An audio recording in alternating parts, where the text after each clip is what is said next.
로건 천입니다. 복음을 말하다 이어가겠습니다. 이번 시간에는 시편입니다. 시가서는 지난번에 얘기했던 것처럼 욥기, 시편, 잠언, 전도서 그리고 아가서가 있는데요. 그 중에 이 시편은 일단 시로 이루어진 이제 책입니다. 그리고 대부분이 이제 기도하듯이 이렇게 시가 써졌는데요. 보통 이 시는 그냥 인간이 그냥 그 자연을 보고 어떤 걸 음미해서 그것을 표현하기 위해 이렇게 써진 내용이라기보다는 하나님을 믿는 사람이 그 상황에 따라 이로 표현할 수 없는 자신의 감정을 하나님 앞에 정직하게 고백하고 실제로 하나님을 갈망하고 원하고 그리고 사건에 대해서 하나님의 억울함이라든가 인간의 어떠한 그 연약한 부분들을 그대로 이제 시적으로 표현해서 자신을 어필하는 그런 느낌이 이렇게 기록되어 있습니다. 그뿐 아니라 이제 하나님이 주고자 하는 교훈들에 대해서도 시적인 표현으로 그것을 이렇게 기록했는데요. 실제로 가장 유명한 시편 중에 하나가 이 시편 1편입니다. 웬만한 분들은 다 암송할 정도로 굉장히 그 많은 사람들이 이 시편 1편을 많이 암기하고 있는데요. 실제로 이 시편 1편은 사실 성경 전체가 말하고 있는 그 요지를 굉장히 짧게 요약해서 말해주고 있는 책입니다. 단순하게 말해서 그 하나님을 믿는 사람과 믿지 않는 사람을 이렇게 정확하게 이렇게 가르는 아주 명료하게 이렇게 나누는 구절인데요. 실제로 이제 읽어볼까요? 복 있는 사람은 악인들의 길을 따르지 아니하며 죄인들의 길에 서지 아니하고 오만한 자들의 자리에 앉지 아니하고 오직 여호와의 율법을 즐거워하여 그의 율법을 주야로 묵상하는도다. 일단 가장 분리되어서 설명되는 게 그들이 추구하는 바가 너무 다른 거예요. 이 복 있는 사람은 예수님을 믿는 사람, 하나님을 믿는 사람을 지칭하는데 그들이 정말 하나님을 믿는지 예수님을 믿는지 아는 방법은 쉽게 말하면 이제 악인들의 꾀를 따르지 않는 거죠. 악한 일의 꾀라고 말하면 아마 사기를 치거나 이제 뭔가 음모를 꾸며서 사람들을 속이고 꾀하는 그런 꾀를 말할 거고요. 또 죄인들의 길, 하나님의 십계명을 이렇게 대보았을 때 그 말씀에 이렇게 거역하거나 잘못된 길로 이끄는 자들이 아니죠. 악을 도모하고 뭐 강도짓이나 아니면 은밀하게 어떤 잘못을 이렇게 범하는 포르노를 제작하고서 그거를 막 배포해서 사람들을 이렇게 그걸로 현혹시킨다던가 아니면은 이제 뇌물을 이렇게 들이밀어서 그들의 마음을 이렇게 훔치고 실제로 이제 그 구약 성경에 보면 발람과 발락 이야기가 나오는데요. 이스라엘 백성들이 너무 강성해서 강해지니까 그들을 미혹시켜서 어떻게 좀 이렇게 그들을 해를 하려고 할 때 하나님이 개입하셔서 이제 그걸 못하게 막은 사건이 있습니다. 어쨌든 이제 그런 각도에서 보면은 이해하기 쉽고요. 그리고 이제 오만한 자들, 사울왕이 대표적으로 이제 그런 인물인데요. 다윗왕을 되게 못마땅해 했죠. 자신의 그 건의와 하나님이 기름 부었다는 그 하나님의 사람 그 오만한 마음이 끝내는 회심하는 기회조차도 갖지 않고 끝까지 자기를 추구하다가 결국 멸망으로 가는 이런 이제 악인들의 모습들과 반대되는 게 오직 여호와의 율법을 즐거이 그의 율법을 주야로 묵상하는 이거는 이제 여호수아를 보면은 하나님이 그가 이제 주야로 정말 이제 하나님의 말씀에 사로잡혀서 살아가기를 이렇게 요구하시는 장면이 나오죠. 사실 이건 이제 하나님을 주목하고 있다는 얘기는 항상 깨어 있어서 남한테 함부로 대하지 아니하고 정말 하나님의 도를 심써 행하면서 이웃을 사랑하고 하나님을 사랑하는 것을 표현하는 것을 말합니다. 단지 성경을 많이 읽는다 그런 개념이라기보다는 하나님을 늘 깨어서 찾고 언제나 하나님의 뜻을 받들어서 그분의 기뻐하신 일을 하신다. 예수님의 삶을 보면 알겠지만 예수님이 항상 성경책을 읽었던 것도 아니고 항상 기도만 하셨던 것도 아니에요. 치료 사역을 할 때는 치료 사역을 하셨고 피곤할 때는 주무셨는데 예수님의 마음은 조금 흠이 없으셨죠. 오직 하나님을 대하셨고 하나님의 마음으로 사람들을 대하셨고 그러니까 십자가에 죽을 때에도 그들의 죄를 용서해달라고 그런 모습들을 보여주셨잖아요. 그러니까 주님의 말씀을 즐거워한다는 얘기는 그냥 성경책을 주구장창 많이 읽었다기보단 그분의 도를 깨닫고 알아서 그것을 행하고 예수님조차도 자기 뜻대로 행하지 않고 이제 하나님 아버지 뜻대로 하기 위해 이 땅에 오셨다고 말씀하셨잖아요. 그리고 그는 시냇가에 심은 나무가 철을 따라 열매를 맺으며 그 잎사귀가 마르지 아니한 같으니 요한복음 15장에는 이제 예수님이 이 표현을 좀 더 풀어주셨어요. 이제 자신의 이제 그 포도나무라고 비유하고 이제 하나님을 농부라고 비유하고 우리를 가지라고 해서 그 안에 붙어 있는 자들 예수님을 따른다. 하나님을 묵상하고 하나님의 말씀 언제나 관심을 두고 그 말씀을 대로 살아가는 자들은 하나님이 어쨌든 그 길을 형통하게 하시는 거고 악인들, 하나님의 뜻과 상관없이 사는 자들은 결국 망해요. 근데 겉으로 보기에는 비리와 뇌물 혐의로 이렇게 경찰들에게 잡힌 사람들이 있는가 하면 그러지 않고 편안하게 죽는 사람들도 있어요. 근데 하나님은 이 땅의 하나님이 아니에요. 죽은 다음, 죽음 이후 그분은 이제 심판하시는 하나님이죠. 사람들은 보통 이 땅에 돌아가는 이제 현실만 보고 판단하기 쉬운데 영원한 나라에서는 정말 어미하신 하나님의 심판이 있거든요. 이 땅에서 오히려 잘 되는 게 죄인이 잘 되는 걸 축복할 일은 아니에요. 회개할 기회조차 허락되지 않는 거고, 또 그러다 보니까 사람들이 그런 생각도 해요. 그러면은 믿는 사람 중에서 이렇게 뭐랄까 좀 성공한 그런 사람들이 있거든요. 근데 이제 믿었는데도 굉장히 쉽지 않은 삶을 사시는 분들이 있어요. 이를테면 서서평 선교사님 같은 경우는 믿음으로 자기 삶을 선교사로 드렸지만 어렸을 때부터 부모님들한테 이제 버림을 받고 3번이나 친어머니한테 찾아갔지만 다 거절당하고, 마지막에는 이제 조선이라는 땅을 열심히 섬겼지만 그는 이제 독일 사람인데도 어, 돈도 없이 그냥 나중에 이제 정말 가난해서 이제 옥수수 이제 가루 그것만 조금 가지고 있을 정도로 이제 완전 가난하게 50세가 약간 넘겨서 소천하셨는데요.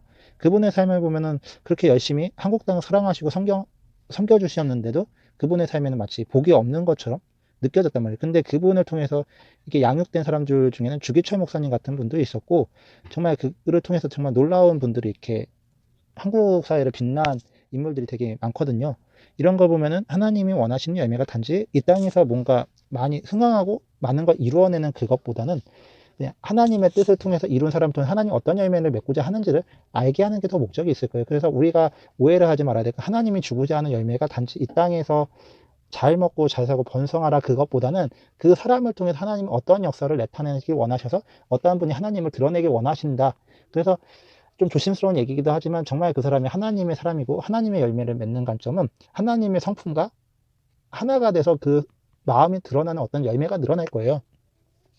어쨌든 이런 각도에서 보면은 우리가 조금 성경을 통해서 하나님 역사하시는 구조가, 이 형통이라는 단어가 좀 어떻게 받아들여야 될지 좀 이해하기 쉬울 것 같고요. 근데 악인들은 그러지 아니함이 오직 바람에 나는 겨와 같다. 이는 이제 믿음을 뜻하기도 할 거예요. 왜냐하면 인간의 그 믿음은 단지 하나님을 믿는 믿음만 있는 게 아니라 돈을 믿는 믿음도 믿음이고, 이 땅의 것에 어떠한 것을 믿는 것도 믿음인데 거기에 이제 흔들리면, 이를테면은 나라가 전쟁으로 인해서 이게 패배하게 되면 왕의 심령은 굉장히 흔들릴 거예요. 국방력과 군사력이 무너져 내리고, 그럴 때 그는 자살을 한다거나 극단적인 선택을 내릴 수도 있는데, 인간의 이러한 마음 상태를 이제 바람에는 결화 이렇게 비교를 한 거예요. 그런데 하나님을 믿는 믿음이 굳건하고 천국에 대한 소망이 굳건하면 순교를 당한다 할지라도 끝까지 그 믿음을 지키죠. 사도행전을 보면 그런 성도들의 고백들이 넘쳐나고, 우리 초대교회 성도분들 네로의 그 어리석은 짓에도 불구하고 끝까지 목숨을 지켜낸, 지금도 주기철 목사님, 송영호 목사님, 그리고 이제 많은 선교사님들, 많은 분들이 그렇게 헌신하잖아요. 악인들은 그러나 자기 생명에 흔들릴 수밖에 없고 자기 목숨 때문에 구걸하고, 또 심지어는 이제 돈 몇 푼에도 이제 악을 범하죠. 가족들도 팔고.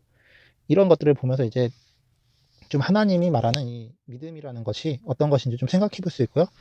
그러므로 악인들의 심판을 견디지 못하고 죄인들은 의인들의 모임에 들지 못하리라. 믿음의 기반 자체가 다르기 때문에 하나님을 정말 믿는 사람과 믿지 않는 사람은 상황이 흔들리는 상황이 왔을 때 넘어질 수밖에 없어요. 예수님 믿는다고 고백해도 이 사람 정말 믿지 않으면 정말 힘든 상황이 왔을 때 그때 하나님은 떠나가죠. 그러니까 절대 의인들의 모임에 못 드는 건 절대 하나님에 대한 전적인 믿음인 거예요. 그래서 이제 무릇 의인들의 길은 여호와께서 인정하시는 악인들의 길은 망하니, 끝까지 하나님을 믿는 사람은 하나님이 끝까지 그를 통해서 역사하시지만 하나님을 떠나가는 자, 가룟 유다 같은 자는 결국엔 걸러지거든요. 그러니까 우리는 정말 필요한 건 믿음인 건데, 이거는 뭐 말로 설명해 줄 수 있는 건 아니에요. 왜냐하면은 하나님 믿는다고 다 고백하지만 진짜로 믿는지 아닌지는 알 수 없거든요. 왜냐하면 그가 정말 어려운 일을 당했을 때 그때 나타나는 게 믿음이에요. 자기가 비록 어려운 상황이 있을지라 하나님을 끝까지 찾는 사람이 있는가 하면, 어려운 일이 당하니까 하나님 없구나 하고 떠나가는 사람이 있어요. 사실 이건 이렇게밖에 우리가 분리해서 생각할 수 있는 개념이 아니에요. 우리가 딱히 하나님을 믿는 게 어떤 거고 하나님 믿지 않는 게 어떤 거다를 말로 설명해서 되는 게 아니라 실제로 그 사람의 삶을 보면 알아요. 하나님을 쉽게 떠나고 저버린 사람이 있는가 하면 하나님을 진실히 끝까지 믿는 사람, 이거는 말 그대로 신앙생활을 보면 알 수 있어요. 그래서 사실 교회를 이렇게 예배를 못 드리고 있는 사람들은 대부분 하나님을 믿는 믿음이 약해서인데, 그럼에도 불구하고 하나님을 믿는 분들도 있거든요. 쉽게 마음을 다시 하나님께 나아가지 못해서 그러지. 그러나 그것 또한 하나님이 움직이실 거, 그 사람들의 믿음을 이끌어서. 그러나 분명한 건 그가 어떤 상황이든 어떤 위치에 있든 하나님의 주권을 의심하면 하나님 반드시 하나님 다른 자로 끝까지 이끄실 거지. 그러나 그가 하나님 믿지 않으면 결국에는 이제 끝까지 안 돌아오겠죠. 이런 것들에서 보면은 좀 성경이 뭘 얘기하고자 하는지가 전체적으로 이해가 되고 시편이 뭘 고백하고 있는지도 이해가 돼요. 이 시편 전체가 이 구도에서 벗어나지 않아요. 실제로 이제 2장을 좀 볼까요? 시편 2편 같은 경우는 이제 그 메시아의 뭐 기도라고도 표현하고 다윗 왕이 어떠한 이제 고백을 하는데요. 실제로 이제 이방 나라가 이제 쉽게 분노하고 민족들 헛된 일을 꾸미는 거 하면서 이제 이스라엘에게 굉장히 어려움을 이렇게 보이죠. 이스라엘 실제로 여러 민족들한테 많이 휘둘렸고 강대국에 의해서 많이 좌지우지된 부분들이 있습니다. 하나님을 믿지 않는 그들이기 때문에 하나님을 믿는 민족이라고 해도 겉으로 보여질 때는 하나님을 주목하는 게 아니라 그 나라의 규모와 군사적 규모를 볼 거고, 그러니 당연히 작은 이스라엘 민족을 보고 얼마든지 도발하고 침공을 할 수 있단 말이죠. 근데 이때 고백은 세상의 궁왕들이 나서서 간원들이 서로 꾀하여 여호와의 그의 기름 부은 자들 받은 자를 대적하며, 그리고 우리가 그들의 맬 것을 끊고 그의 결박을 벗어버리자 하노라. 시편 같은 경우는 한 편 한 편이 이러한 고백들이 있는데요. 결국 믿지 않는 자들이 믿는 자들을 이렇게 업신여기거나 그런 것들, 이걸 민족과 민족, 나라가, 당시에는 이스라엘이라는 이제 왕국을 이렇게 비교를 했지만 오늘날에는 이제 세상 나라와 하나님 나라로 이렇게 분류가 돼서 생각할 수도 있죠. 하나님을 믿는다고 하지만 실제적으로 너의 하나님은 어디 있냐? 근데 이게 실제적인 고백이게, 왜냐하면 하나님 믿는다는 건 그냥 믿는다는 것만 있는 게 아니라 11조 헌금을 하고 주의를 지키고 뭔가 자기 신의 날을 쪼개서 하나님께 나아가는 것들이 있단 말이에요. 근데 세상 사람들은 그 시간에 술을 마시고 이렇게 그냥 편하게 잔다거나 아니면 자기 취미 활동을 더 하면서 자기 스스로의 삶을 이렇게 폭넓게 누리는 쪽을 이렇게 투자를 하는데, 믿는 사람들은 그렇게 안 한단 말이죠. 근데 그렇게 사는 게 되게 어리석어 보일 수 있어요. 왜냐하면은 실제로 신을 믿는 거는 불교도 신을 믿는다고 하고 다른 종교도 믿는다고 하지만 그들은 그렇다고 해서 윤리도덕에 대해 매이지는 않고, 내가 이거를 설사 안 지킨다고 해서 내가 지옥 가겠어? 물론 그들의 마음이 더 깊어지면 진실되게 믿을 수는 있어요. 근데 중요한 건 진실되게 믿고 안 믿고가 중요한 게 아니라 진짜 그것이 사실인지, 그리고 그 사실에 기반해서 믿음을 쓰는지. 사실 이제 하나님을 믿는 사람들은 이런 믿음을 기반으로 두기 때문에 진실한 믿음이거든요. 그러니 그 믿음에서 흠이되는 거 안 하려고 한단 말이죠. 근데 믿는 사람 입장에서는 어리석게 보여요. 아, 설사 그 사람은 진실하게 산다 해도 하나님 믿지 않은 사람은 그런 삶을 막 강요하고 그런 거에 대해서 이해를 못 하거든요. 근데 우리가 그렇게 사는 바는 정말 하나님이 계시고 그분이 그걸 싫어하기 때문에 명확하니까 그걸 안 하는 거죠. 이래서 이것 가지고 막 시비를 걸고 결국에 그 사람들의 눈치 못 이겨서 지는 분들도 있을 거예요. 죄를 짓게 되고 하나님이 싫어하는 짓을 하게 되고 그들과 어울려서. 그러나 믿음을 끝까지 지킨 사람은 계속해서 비웃음거리가 되거든요. 이런 심정을 이제 얘기하는데, 이 다윗 왕이 아마 뿐만 아니라 그 믿음의 선조들 누구나 이런 경험을 했을 거고, 근데 이제 이들의 이제 그분의 이제 고백은 내가 철장으로 그들 깨트리며 질그릇 같이 부술. 결국 하나님이 살아계시다는 걸 알게 되면은 모든 이들이 하나님을 정말 계시구나 하면서 이제 하나님 없이 무시했던 그 그리스도인들을 무시했던 자들이 그걸 보고 하나님이 정말 그냥 두려워 떨면서 이제 다시 나오거나 아니면 하나님이 그를 쳐서서 벌하시거나. 실제로 이제 다윗 왕 같은 경우는 이제 사울 왕에게 쫓겼지만 결국 이제 하나님 끝까지 지켜줬을 뿐 아니라 다윗 왕을 통해서 그가 하나님이 얼마나 신실하게 역사하고 계셨는지 보게 하셨죠. 근데 결국엔 이방 민족에 의해서 망하잖아요. 다윗 왕이 다시 세워지고, 그래서 여호와를 경외함으로 섬기고 떨며 즐거할지어다, 이런 교훈들을 이렇게 주거든요. 어, 이것은 이제 시편 내내 이와 같은 기록들이 있고요. 실제로 다윗 왕 같은 경우는 또 자기 자식 압살롬 할 때 이렇게 도망쳐야 될 상황이 있었죠. 이건 이제 다윗이 이제 바세바를 범하고 나서 하나님이 벌로 너는 이제 밤에 몰래 너의 종의 이렇게 신하의 여자를 탐했지만 나는 대놓고 너가 백주 대낮에 너의 첩들이 이게 가는당하고 이런 저주를 내리셨어요. 그리고 실제로 그의 아들인 압살롬이 정말 말도 안 되게 그를 어렵게 했거든요. 실제로 후궁들을 압살롬 이제 아들이 이렇게 범하는 일들이 있었고, 다윗 왕이 그때 어떤 심정이었을지 그걸 시로 고백한 내용인데요. 굳이 읽지는 않겠습니다. 시편은 아시다시피 150편이나 되는 장대한 분량에서 제가 시편 1편을 굳이 이렇게 상세하게 설명해 드린 이유는 시편의 내용을 일일이 다 다루지는 못해요. 그렇게 되면 아마 며칠에 걸쳐서 이걸 얘기를 해야 될 텐데, 다만 그럼에도 불구하고 좀 유명한 시가 있죠. 그것들을 좀 짚고 넘어가려고 하는데 그 중에 하나가 시편 1편입니다. 되게 유명하죠. 이 또한 여호와는 나의 목자신 내게 부족함이 없으리더라.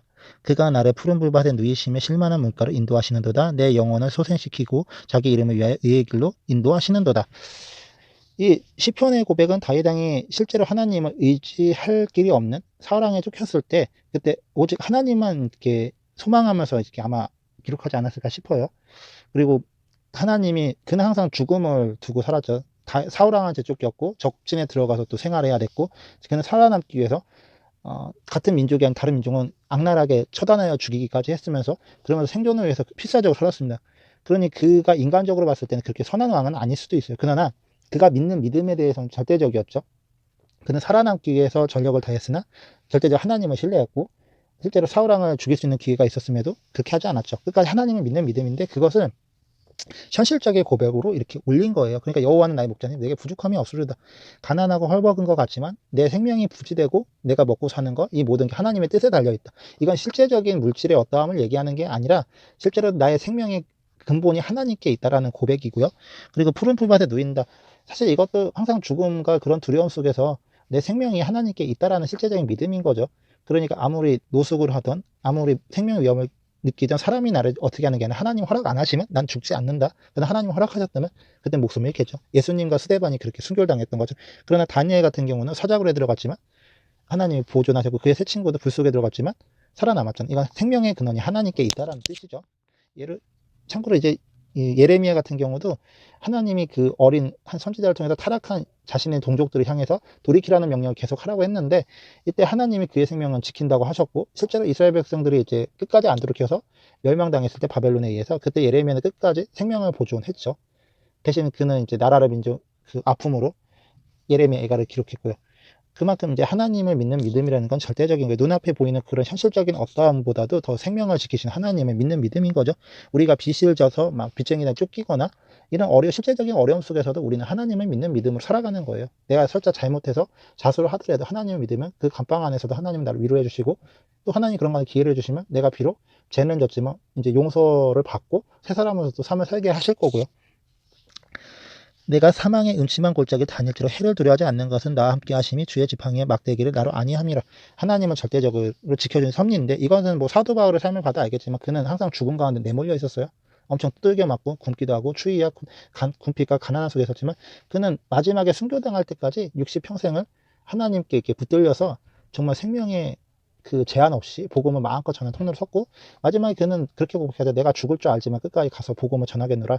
그리고 그는 감옥에서 생활하면서 서신서들을 대부분 기록을 해요. 그러니까 바울이 쓴 서신서는 그냥 써진 책이 아니라 그의 생명의 삶이 전체에 녹아들어서 노년의 깊은지를 깨달은 책들을 쓴 거예요. 그러니까 어설프게 지식을 나열한 게 아니라 그가 직접 살아서 깨달은 가치관을 구약의 성경 기반으로 쓴 책인데 이 얘기는 이제 하나님이 그를 이제 그냥 이제 지켜준다고 하니까 아무런 고난이 없다가 아니라 그 고난 속에서도 하나님이 생명을 보존하시고 그의 사명을 다 감당할 때까지 그 생명만큼은 지키시고 믿음을 지키신다. 이런 관점에서 보시면 이해가 될 것 같아요. 오히려 그리고 그는 믿음을 더 강해져서 그렇게 받는 고난에 대해서도 예수님과 동등돼. 예수님도 죽으셨어요. 유대인들한테. 근데 그분이 생명을 잃은 거는 하나님이 내어준 시점에서였지 하나님이 허락 안 하시면 누구도 그 생명을 탐할 수 없거든요.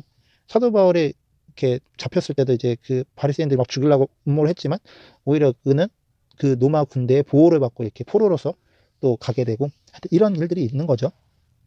주께서 내 원수의 목전에서 내게 상을 차려주시고 기름은 내 머리에 부으셨으니 내 잔이 넘치는 이 상을 말하는 게 아니라 밥상을 말하는 거예요. 원수 앞에서 밥을 먹게 하시고 기름으로 내 머리에 부으시고 뭐 성경에는 이런 부분에서 하나님을 기뻐하는 자는 이제 원수하고도 화목을 도모하게 한다고 실제로 다윗 왕이 적진에 들어갔지만 그 적진은 이제 다윗 왕을 자기의 부하로 두고 싶어 할 만큼 또 그런 이제 존경을 받기도 하고 사랑한테 수없이 없이 죽임을 당할 뻔했지만 그럼에도 그가 생명을 보존하고 실제로 이제 다윗 왕이 이제 목마름 속에서 적진과 싸울 때 세 명의 용사들이 이제 물을 떠오는 그런 일을 경험도 하게 하고요. 하나님은 정말 신실하게 그의 생명을 보존해 주시는 절대 주권자.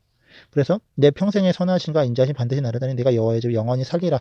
천국에 들어갈 때까지 우리 믿음을 지켜주는 건데 이거는 이제 다윗 왕이 실제로 그 어려운 혹독한 상황 속에 상황한테 무수히 도망치는 상황 속에서 하나님이 끝까지 그를 보존해서 결국에 왕이 되게 하는데 그 과정이 절대 쉽지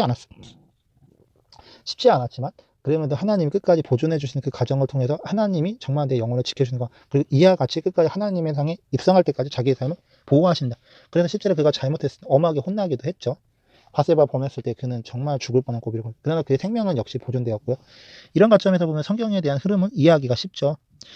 어, 시간의 관계상 모든 성경을 다 이렇게 시편을 볼 수는 없지만은 시편은 모두 이런 관점에서 기록이 된 거예요. 그리고 이제 두 시편을 더 볼 건데요. 가장 짧은 시편이 117편입니다.